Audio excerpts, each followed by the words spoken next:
గరీబులు ఎవడు బతుకోవద్దు, ఎవడు కూడా తెల్ల బట్టలు వేసుకోవద్దు, ఊర్లలో చెప్పులు వేసుకొని కూడా తిరగవద్దు.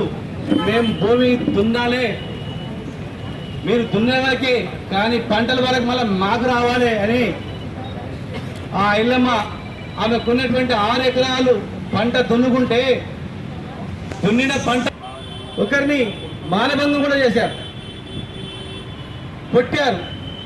ఎన్నో రకాల హింస చేసినా దున్నేవాడితే భూమి కోసం భుక్తి కోసం మన పోరాటం అని చెప్పి పోరాటం చేసినటువంటి వీరతం అంటే ఆయన తెలుసుకోవడానికి, ఆయన చేసినటువంటి మంచి పనులు చేసుకోవడానికి.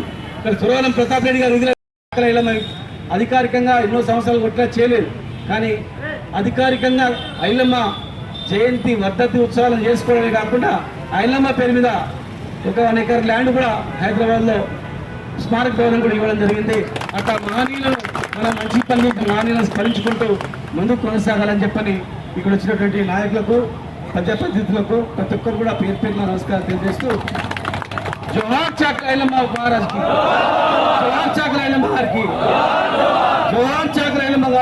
సమాజంలో ఇంకా దుర్మార్గమైనటువంటి జరుగుతూ ఉంటాయి. ఇంకా అత్యాచారాలు, అఘాయిత్యాలు, చిన్న కులాల పట్ల చిన్న చూపు, రాజ్యం మేమే, మీరు గుర్తు చేసుకోవడానికే ఉన్నారు, గుర్తు చేసుకునే బతకాలి అన్నటువంటి వ్యవస్థ ఇంకా గ్రామాల్లో అక్కడక్కడ కనిపిస్తూ ఉంటుంది మనకు. కనుక అందరిలో సమానత్వం ఉండాలి. మనిషే పుట్టినోడు ఏ కులంలో పుడతాను ఎవరికి తెలియదు, పుట్టిన తర్వాత తెలుస్తుంది.